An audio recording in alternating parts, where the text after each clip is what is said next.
I don't want no oil, a spoiling my shoreline. I like fish much better than crud. I like birds and things, a-creeping and crawling. Won't trade no more oil for blood. The sun done give us all we need to make this country run. But that black demon oil's got us fussing and fighting, and I do believe it's time we was done. I don't want them nukes run by them kooks who think radioactivity is fun. No more three-headed frogs or kids with leukemia. Nuclear power ain't fit for a dog.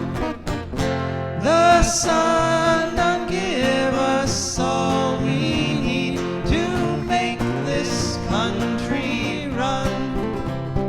But that nuclear power's got us fussing and fighting, and I do believe it's time we was done. No nukes!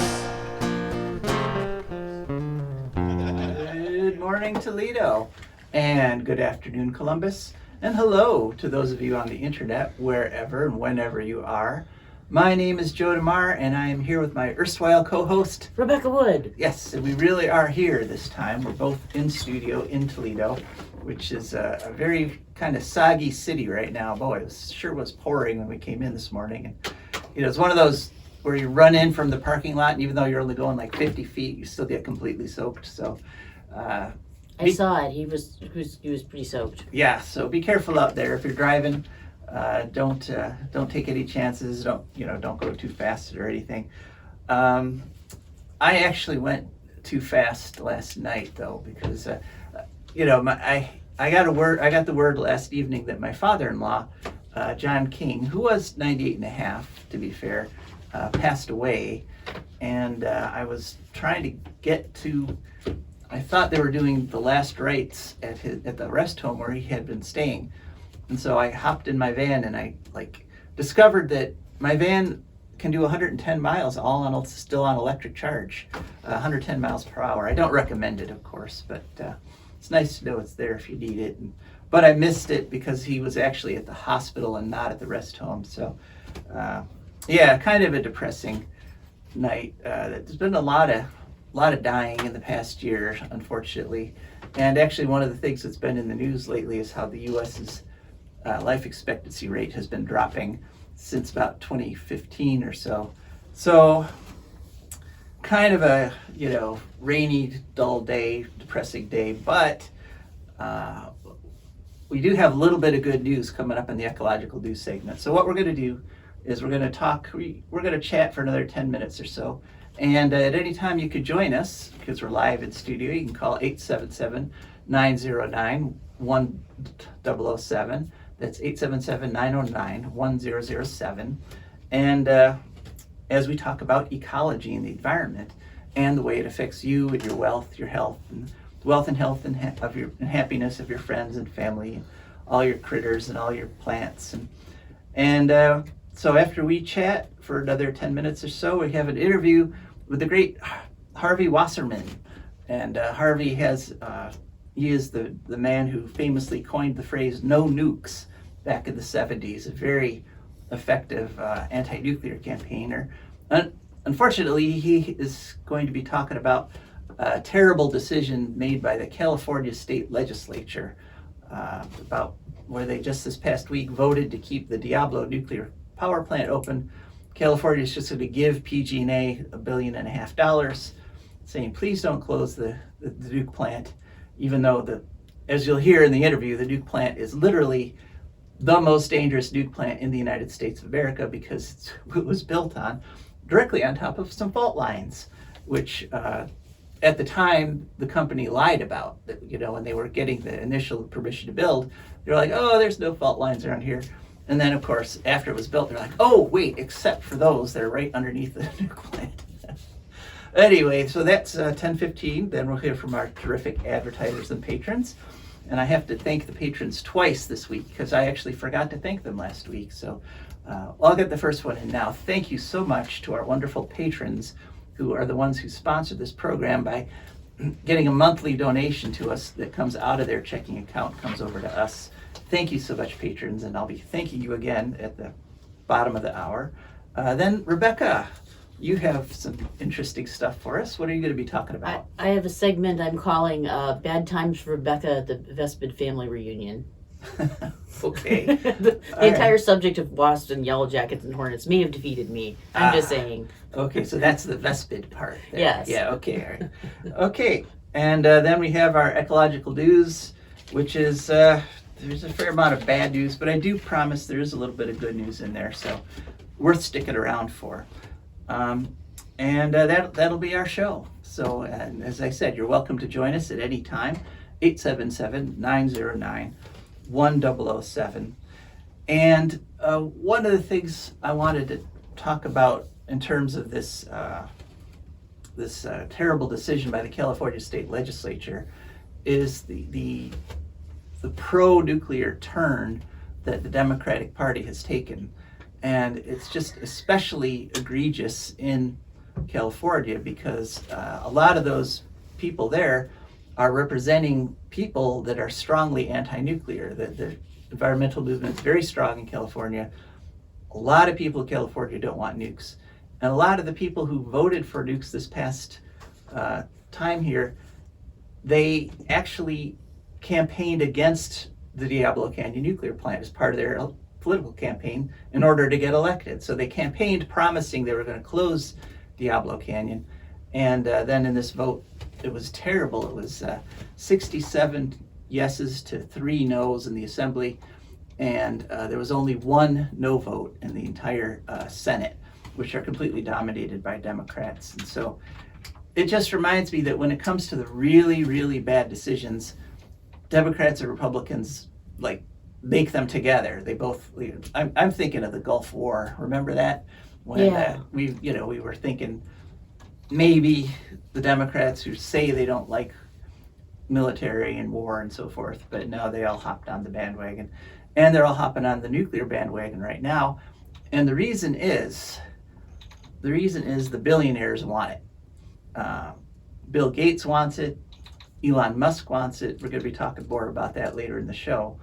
But, I think most people who have a rational idea of the way the universe works, the way that worldwide ecology works, don't want it. And it's just being proven again and again all over the world. The countries that don't go for nuclear are doing better economically, energy-wise. And the poster child for that, of course, is France. And France gets something like 75% of its power from nuclear. And what's happened this summer is that all the French rivers have dried up. And so all the nuclear plants that depend on those rivers for cooling water have to shut down because they don't have any way to cool the plants. And they also discovered a systemic flaw in the welds of all these plants, which, if it breaks, means the plants will melt down and explode. And so about a third of them are shut down because of the welds. About another third, almost a third, are shut down because of the lack of cooling water. So well over half the French nuclear fleet is shut down this summer, the most critical of summers in decades to have electric power, because they're having an incredible drought and an incredible heat wave. And that's when the nukes fail. So just when you need them most, that's when they bail on you. That's like spiffy.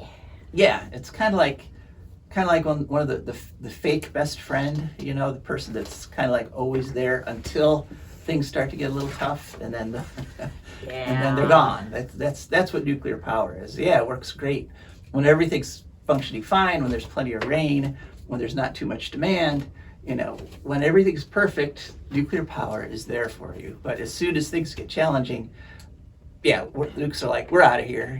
Good luck, and they shut down and aren't usable. And so, like I say, we'll be talking more about that with Harvey Wasserman in just a minute.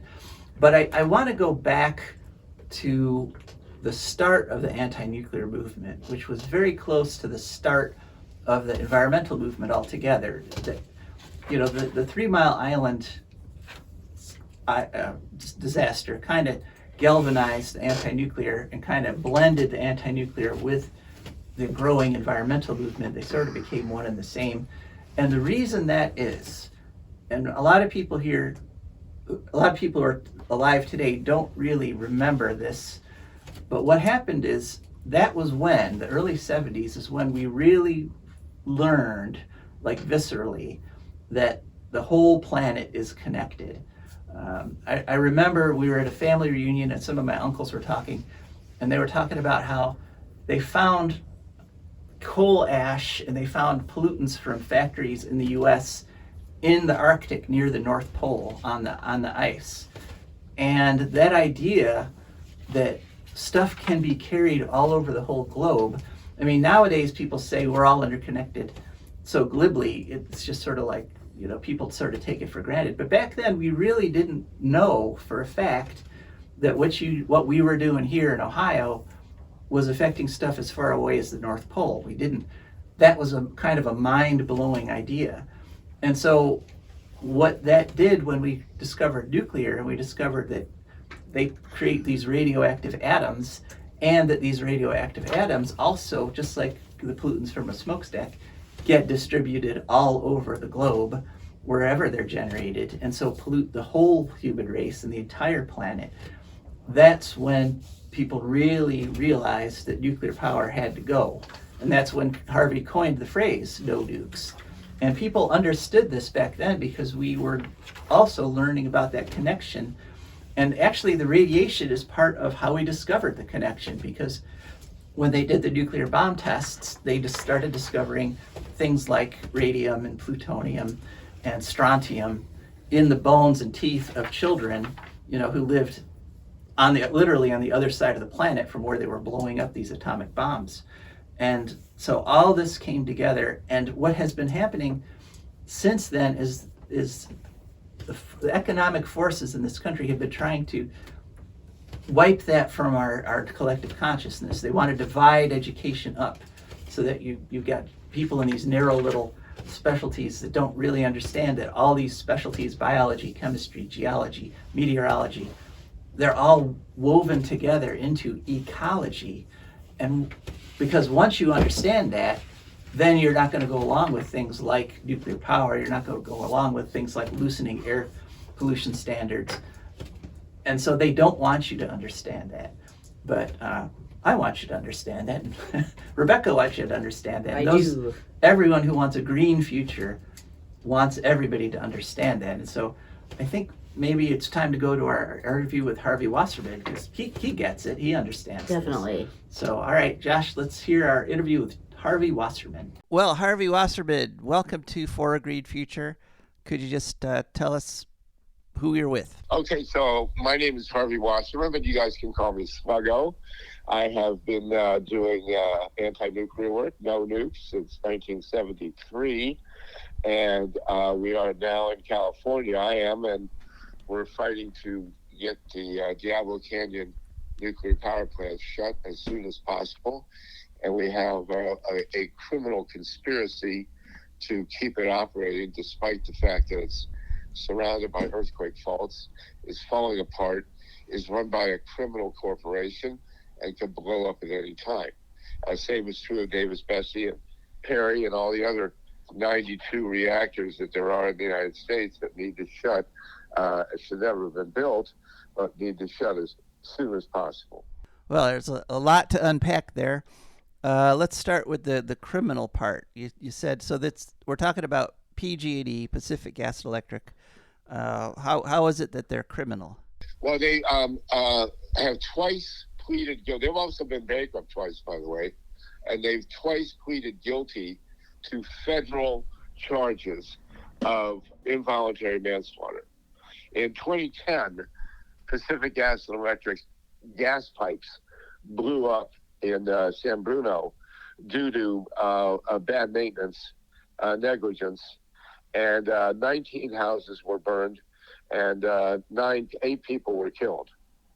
And PG&E pleaded guilty to 8 charges there of criminal manslaughter. And then in 2017, I believe, 2018, teaching these wires sparked and caused massive forest fires, wiping out tens of square miles of pristine forest, burning to the ground the entire town of Paradise, California, and killing more than 80 people.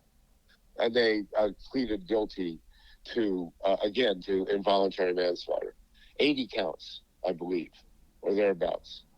Now this company is running a nuclear power plant, 2 reactors, surrounded by earthquake faults, what they lied about when it was being built. And the Nuclear Regulatory Commission's own site inspector, a guy named Dr. Michael Peck, warned years ago that Diablo Canyon cannot withstand a major credible earthquake. And yet they continue to operate these reactors.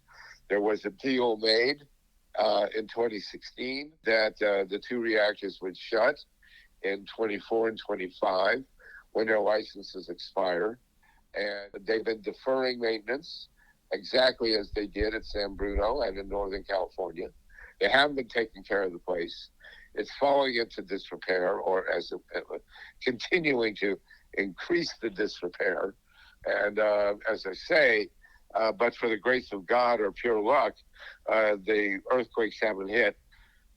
But they could at any time, in which case Diablo would explode, both reactors, and massive radioactive clouds would go into Los Angeles within 5 hours and then swing around and wipe out the Central Valley and wipe out the Bay Area. And these 2 reactors have no insurance, zero. Well, actually, there's a federal fund that limits liability and has $13 billion in it. That would take care of a couple of streets at Avila Beach. And then everybody else, we're all on our own. And I'm in LA. I have children and grandchildren, and I know what radiation can do. And it's a criminal operation that they're running there at Diablo Canyon, just as at Perry and Davis Bussey in Ohio, where you have a company running those reactors, or they switched around the various corporate shells, but the First Energy put out a $61 million bribe to the state legislature, and they're sending all that off in the courts, but we know what they did. Yeah. So, yeah, definitely, you can call them criminal, and it's not an exaggeration. But the reason I'm asking you on this week is because something kind of awful and terrible happened just this past week in regards to Diablo Canyon. Now, you mentioned that there had been a 2016 agreement to shut the plant down. Right. And that agreement, as I understand it, was reached between literally almost everybody you could think of, the local governments, the environmental groups, PG&E itself, the unions. Everybody kind of laid out this plan for shutting it down. But now, all of a sudden, Gavin Newsom, the governor of California, who had campaigned against keeping it open, just completely reversed himself and pushed through this extension at the very, very last minute of the legislative session. It was just incredible. Could you kind of describe what happened this past week in terms of the legislature? Well, Gavin Newsom is running for president, and he wants the financial support of the nuclear power industry and the utility industry. And this is his way to do that.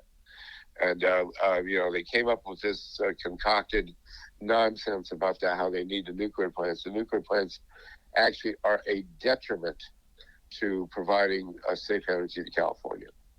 And they're shut. One or both of them, the 2 reactors are shut 40% of the time. They prevent renewables from going on the grid. And simultaneously, with pushing to keep Diablo open, Newsom is trying to kill solar energy in California with a set of taxes and regulations at the PUC that will completely undermine the rooftop solar industry.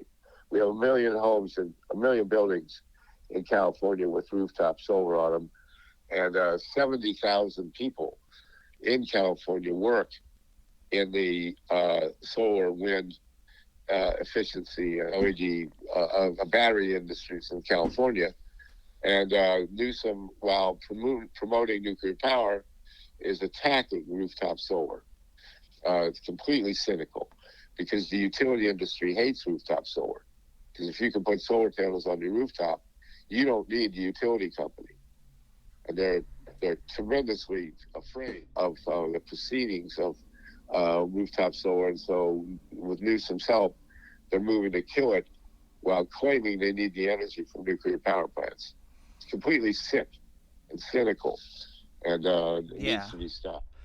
And so this past week, after midnight at the legislative session of the State Assembly, Newsom pushed through a bill that guts environmental regulation in California and that basically takes $1.4 billion of public money and throws it at keeping these reactors open when that money could instead buy enough batteries to completely protect us against blackouts. They're claiming they need the power from Diablo to avoid blackouts. If they bought $1.5 billion worth of batteries, we didn't have to think about it. So there you go. Yeah, I stayed up late actually to watch the California legislature, and as I understand it, this thing was introduced 72 hours before the final session because that's by law the absolute limit. That's the least amount of time you can have a law introduced before it can be voted on. And then they literally made it the very last thing. They kept pushing all their other legislative stuff, and they did this at like 1:30 in the morning your time, which I stayed up till like 5 a.m. to watch this whole process. And right. And it was just amazing to me. And what was one of the most egregious things about this is all the Democrats who had, for most of their political careers, railed against nuclear power. They literally, almost all of them fell into line. That the voting numbers are just staggering. That and the Republicans, of course, all voted for it. So it was the Republicans and the Democrats together, and only I think it was 1 no in the Senate and 3 no's in the Assembly, and no real debate. The only thing were people getting up and saying how wonderful it was, and just it was shocking to me. I don't know. Did it shock you, or were you kind of expecting? Well, if you're not shocked, you're not paying attention. I mean, we knew what was coming. We know that Gavin Newsom has turned to the dark side, and he's going to run as a big liberal, and he has no principles. We have been spoiled in American politics by Bernie Sanders, who actually believes in what he's doing and has been consistent and has principles. Gavin Newsom, who I've met, by the way, has no principles and doesn't care about anything. He's simultaneously pushing anti-labor laws and anti-healthcare laws. Obviously fending up his right wing to say, oh, he's a moderate and blah, blah, blah. And whereas he really is just a liar and doesn't stand for anything except his own personal career. So this backstab at Diablo Canyon, which he signed on to, he signed on to this, and there's no. You mean the only thing that's changed since 2016 is that renewable energy has gotten more powerful and cheaper and safer and cleaner and more reliable. That's all that's changed. And they are terrified of the coming of solar. Newsom loves to promote himself here and there as a green guy, and it's a lie. He's not a green guy. He's just playing a game. Now, there was you guys managed to throw a press conference together in that 72 hours between the introduction of the bill and the voting on it. And there was a lot of really moving testimony in there from people that, well, I was thinking specifically of Kathy Iwayne, who had to flee Japan because her family got exposed to the Fukushima radiation, and she couldn't continue to live there. Right. And I've met her. She's a wonderful person. And, nobody is throwing in the towel here. There are quite a number of ways that we can stop this along the way in court and various other proceedings, and we will do everything in our power to stop this. There's no greater threat to, as far as I'm concerned, there's no greater threat to the human race than the continued operation of nuclear power reactors, as we're seeing in Zaporizhia in Ukraine and elsewhere. Any one of those reactors at Zaporizhia could completely carpet Europe with radiation and make it permanently uninhabitable. That could happen. And in California, the cloud will go straight into Los Angeles. Prevailing winds are from Diablo into LA County, and then turn around and wipe out the Central Valley and wipe out the Bay Area. And none of these guys were talking about that. It was all, bogus, lying statistics about how they need the capacity, when in fact Diablo is a negative on the grid. Down 40% of the time, blocks off renewables, rigid. You couldn't invent a worse impediment to California protecting itself from energy blackouts. So this is what we're dealing with. Nobody's packing up their tent. Well, that's good.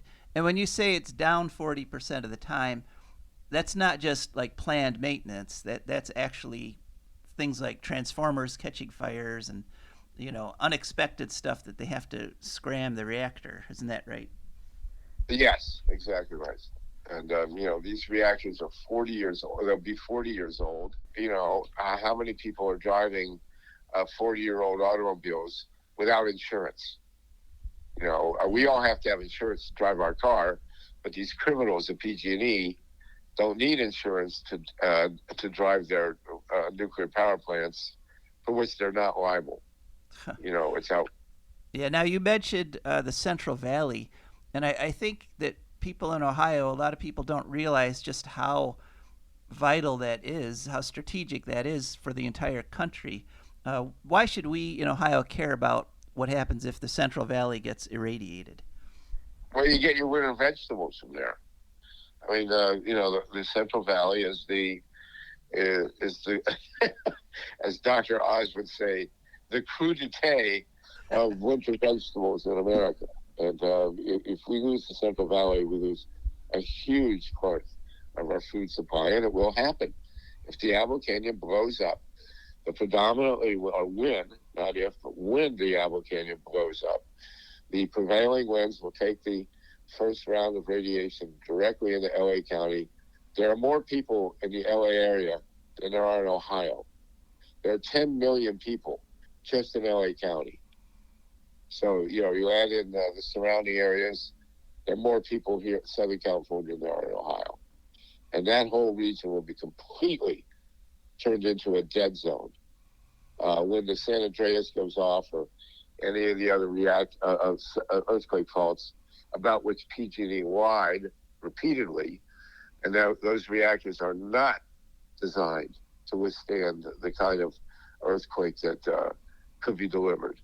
You have to remember that the epicenter of the earthquake that destroyed Fukushima was twice as far away from Fukushima as the San Andreas is from Diablo Canyon. Twice.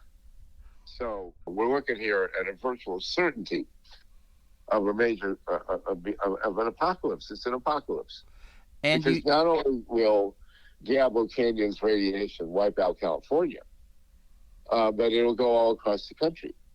If you want to design and locate 2 atomic reactors that could do the maximum damage to the continental United States, it's Diablo Canyon. They're directly upwind from the whole country, for God's sakes.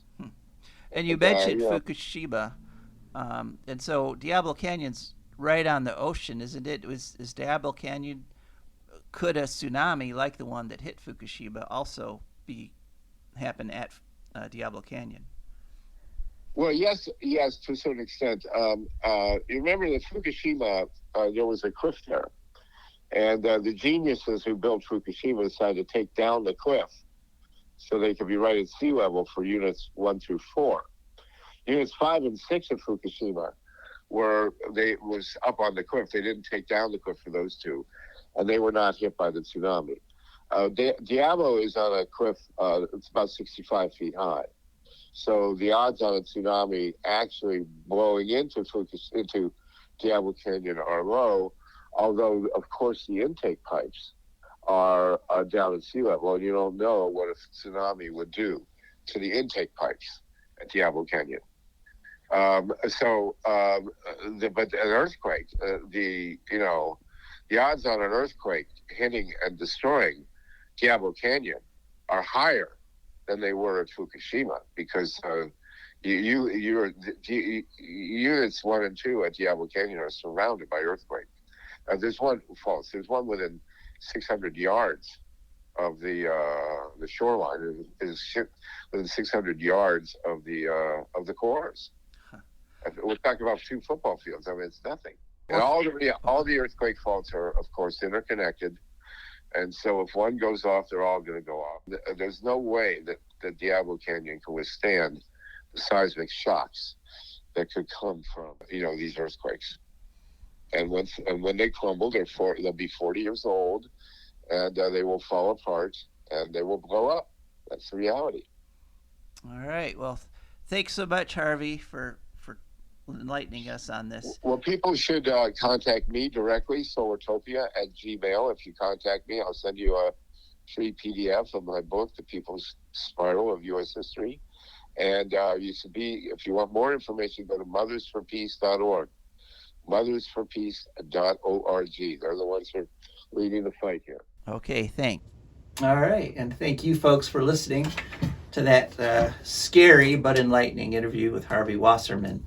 And so now we need to go on to our advertisers and patrons. Yay! And of course, how is this hitting you folks? I mean, what do you guys think of the fact that the U.S. is making such a big turnaround on nukes? Give us a call at 877-909-1007. And in the meantime, we will be hearing from our advertisers and patrons. For Green Futures brought to you by the Wood County Park District. The Wood County Park District is a natural resources conservation agency. They protect natural spaces, maintain quality green spaces, provide engaging programming, and they teach people to love and respect nature. They restore wildlife habitats, and they lead outdoor adventures.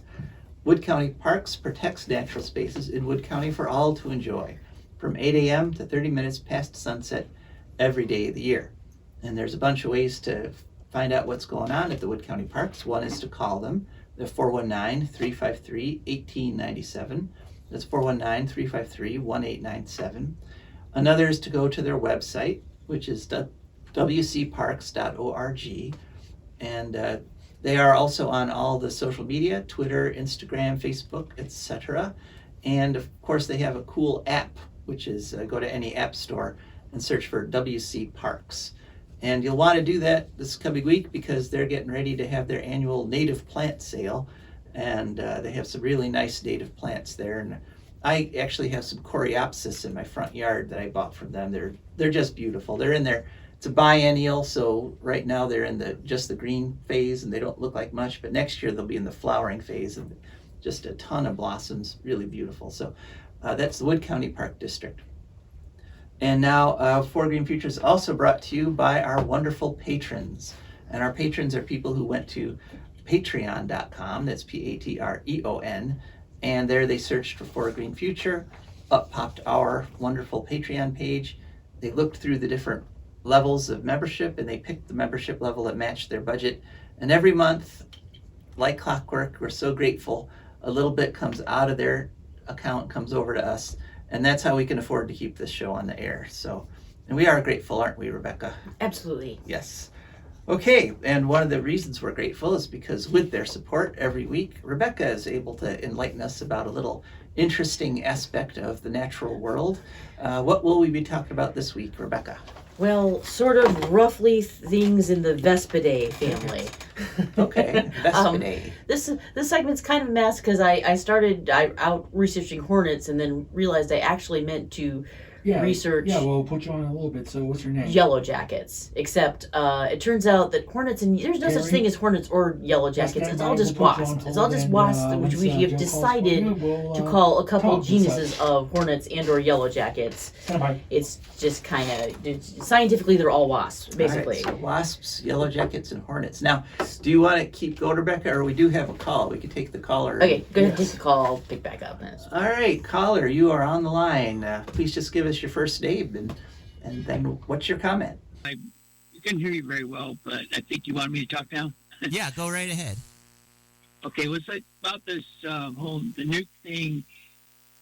I'm a little confused because according to your expert there and your comments, these people were swinging their opinions because they're getting, financial support from this industry. I mean, I understand how that could happen, but I also know that there's a lot of people who are environmentalists who are also wealthy who could just as well give them support their campaigns or whatever. So it seems that if they really wanted to stay with their conscience, they would be able to get money elsewhere. And I don't know, it just I don't understand any logical reason for them to do what they're doing, but that reason doesn't seem very logical either. Well, the difference is, I think corporations, nuclear corporations have an awful lot of money, more than even your average rich person. We're not talking your run-of-the-mill millionaire here. yeah, that's right. And it is the difference between millionaires and billionaires.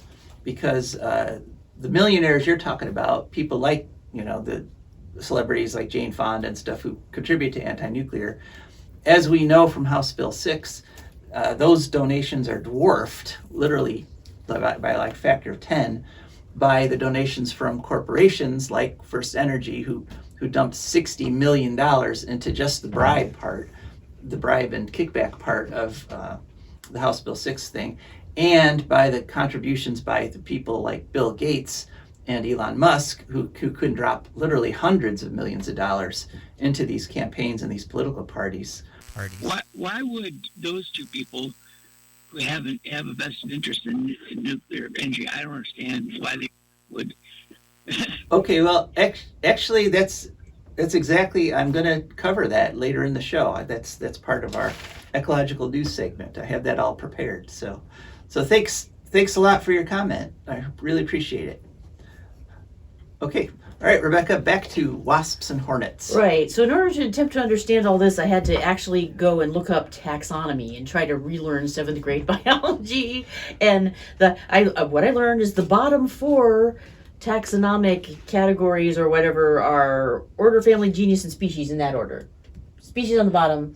Above there's classes and phylum, but there we're getting into everything is basically related territory, Okay. So talking about family Vespidae, basically, the mostly what we call North American hornets or yellow jackets are in the Vespula or Dolichovespula genre.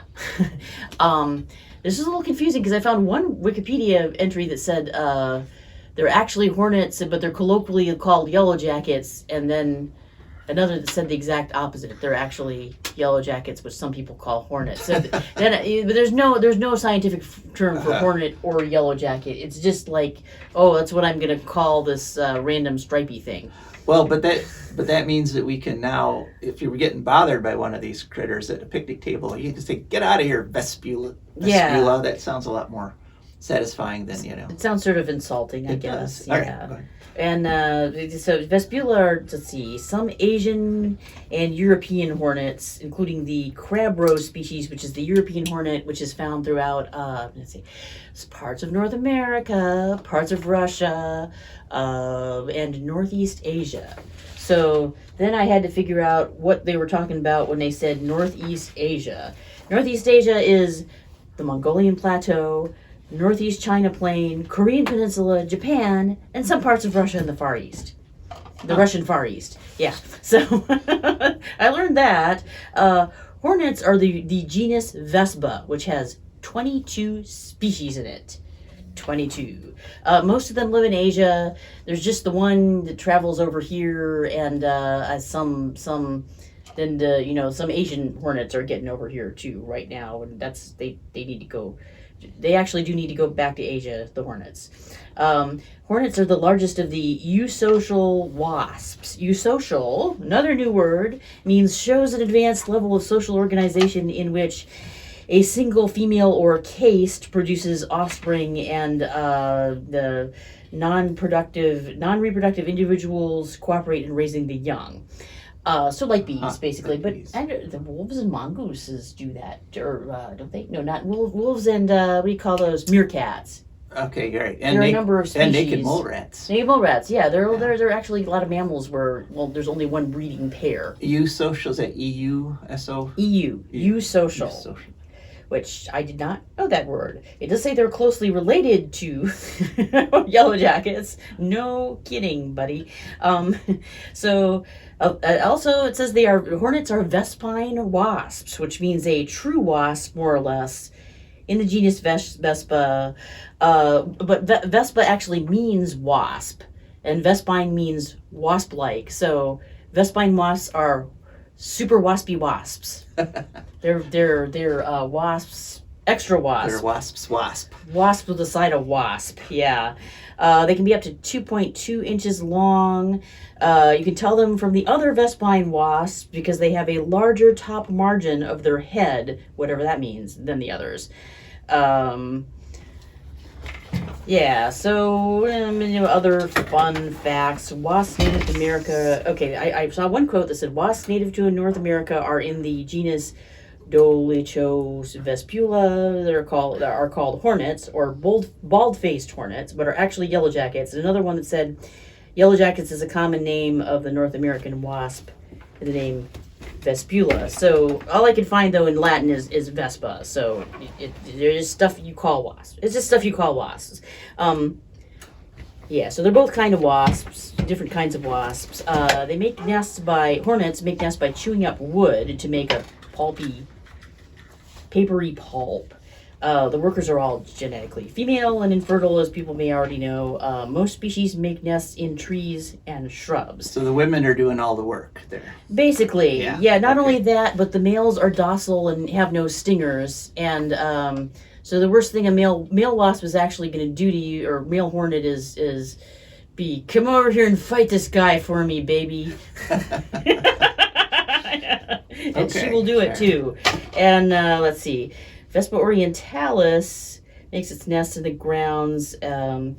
That's the Asian wasp. Let's see. I think the actual murder hornets are called Vespa mandarinia. But yeah.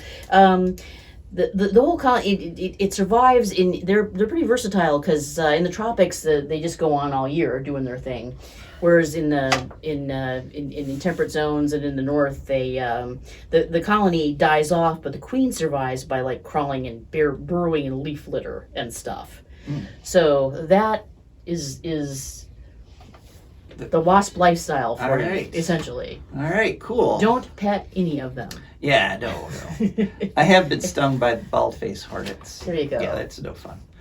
All right, well, thanks very much, You're Rebecca. welcome. Okay, on to ecological news. And our first story, you may have heard this one on the mainstream media, although it got kind of dropped pretty quickly after it was just reported for one day. But there is a bunch of scientists who did a study that have contradicted the International Panel on Climate Change's predictions on how fast the Greenland ice sheet is going to melt. And the IPCC, in their last report, said that by the end of the century, the Greenland ice sheet's going to raise the sea level by about 4 inches. And they are wrong.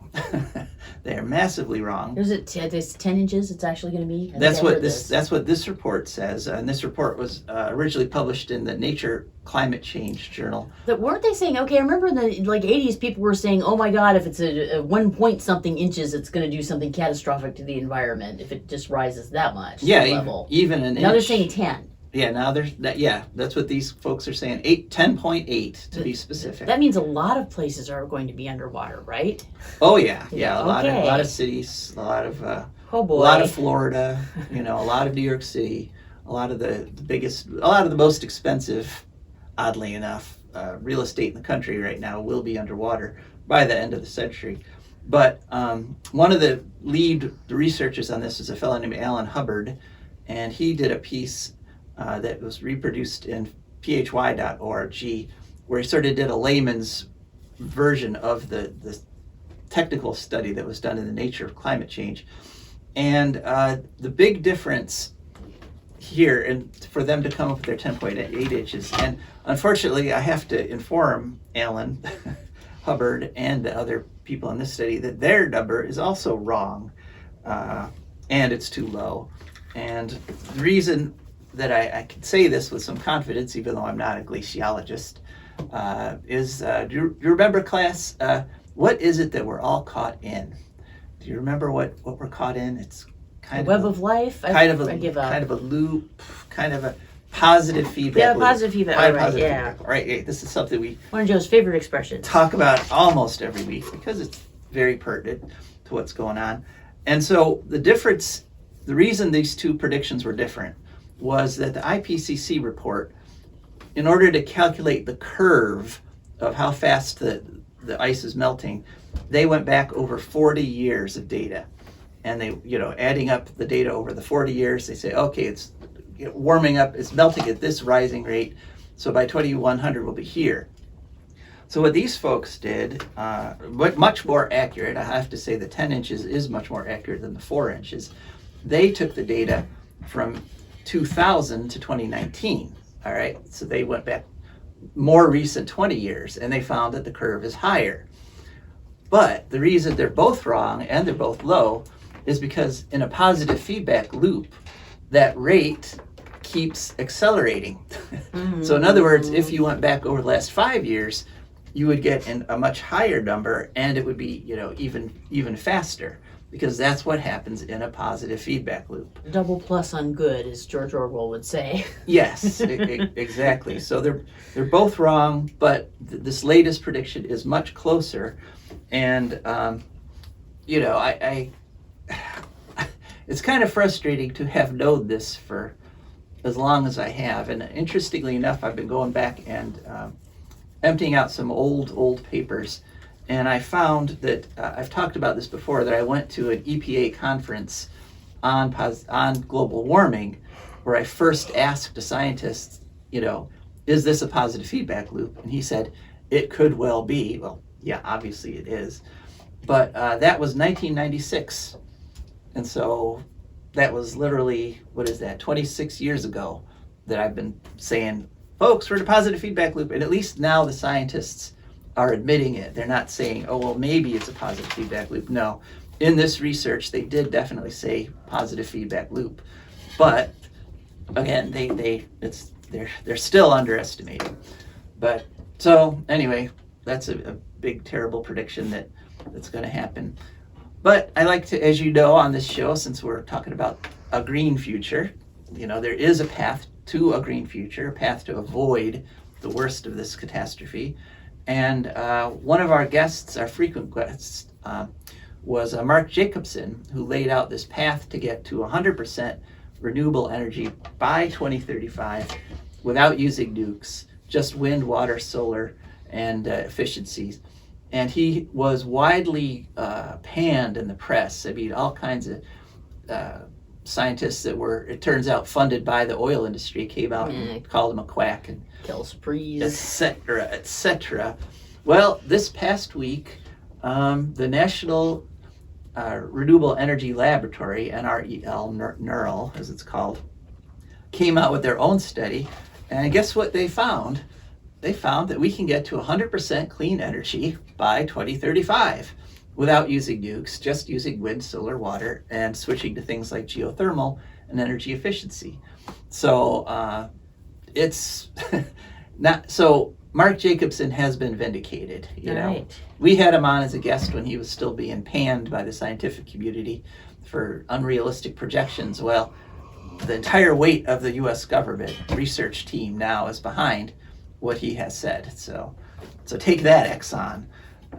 You're wrong, and we're right again. We are really right a lot of the time here on 4 Degree Future. And it would be lovely if we weren't always right about bad things. Why can't we be? I believe, but based on science, that magical unicorns are going to sprinkle candy all over the world. Is that? Can we be right about that instead?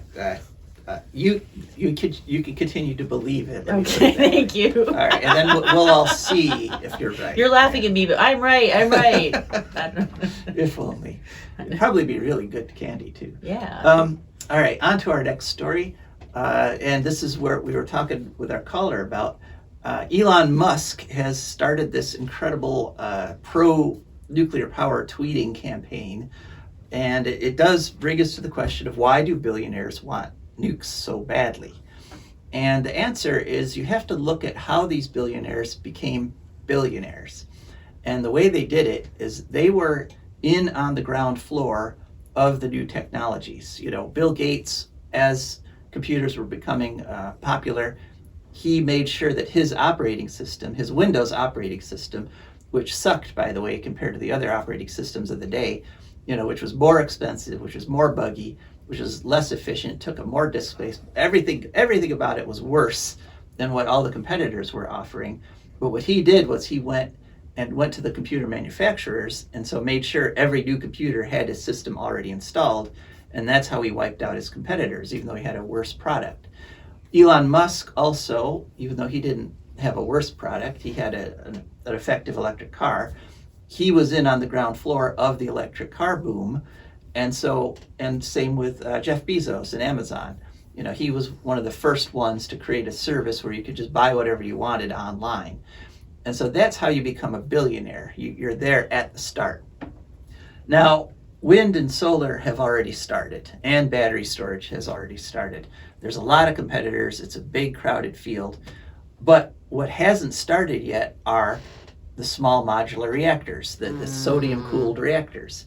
And all right. Bill Gates and Elon Musk, billionaires like that, they own that technology, And so they're figuring they will switch over and make that become the energy of the future. They're already poised to completely dominate and profit from it. And so that's why they're pushing so hard to turn us to nukes and away from the sustainable technologies like wind and solar, because they don't have hefty shares in those technologies. They're already locked out of it. It's already a competitive market, and the way to become a multi-billionaire is to be there at the start of the new market. And so they want a new nuclear power market in the technologies they've invested in. So that's why the billionaires are pushing so hard for this terrible technology. So, and again, it doesn't matter that it's a worse technology in every way, dirtier, more dangerous, more expensive, takes longer to come online. They don't care about that as long as they're the ones that are profiting from that whole process. There we go. Yeah.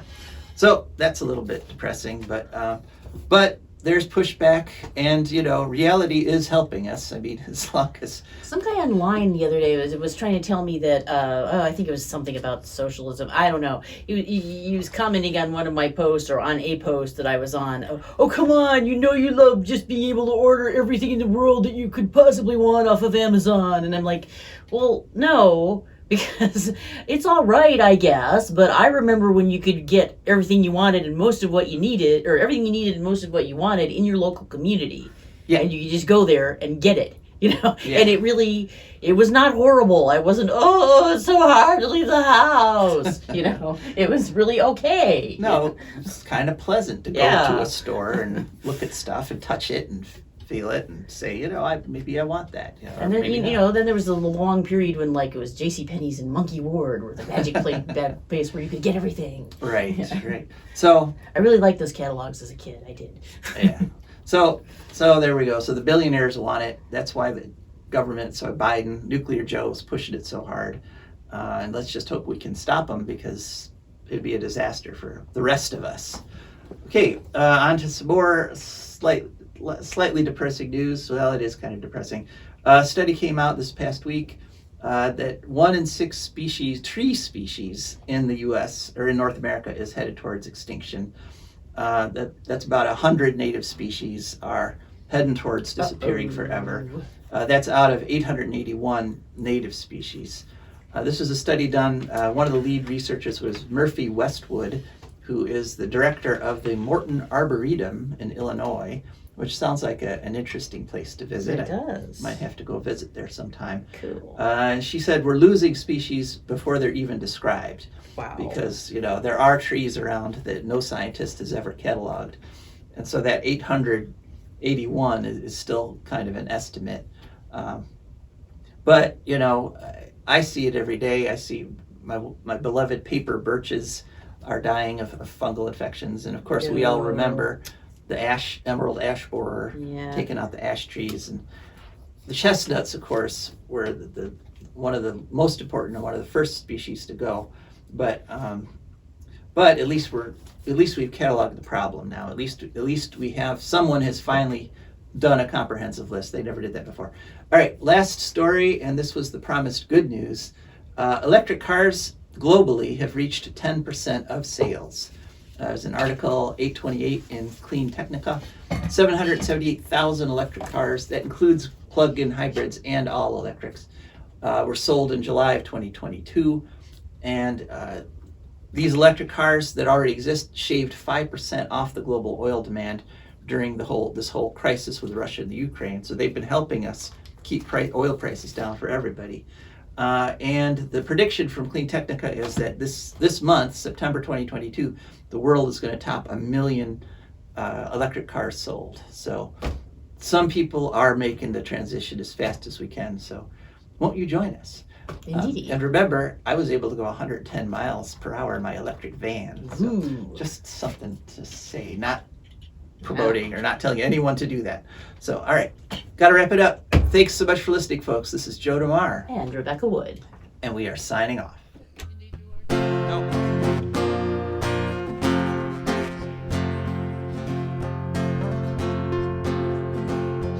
I don't want no oil, a spoil in my shoreline. I like fish much better than crud.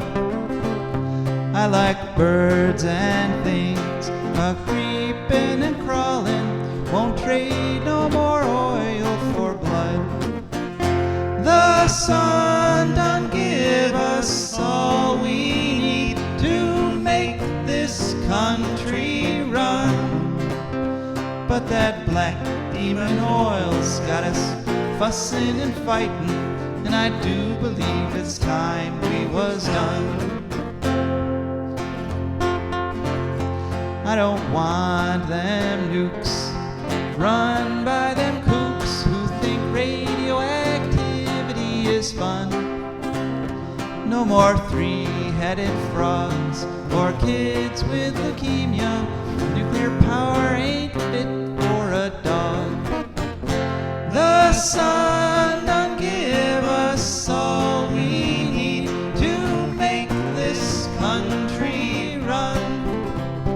But that nuclear power's got us fussing and fighting, and I do believe it's time we was done. No nukes!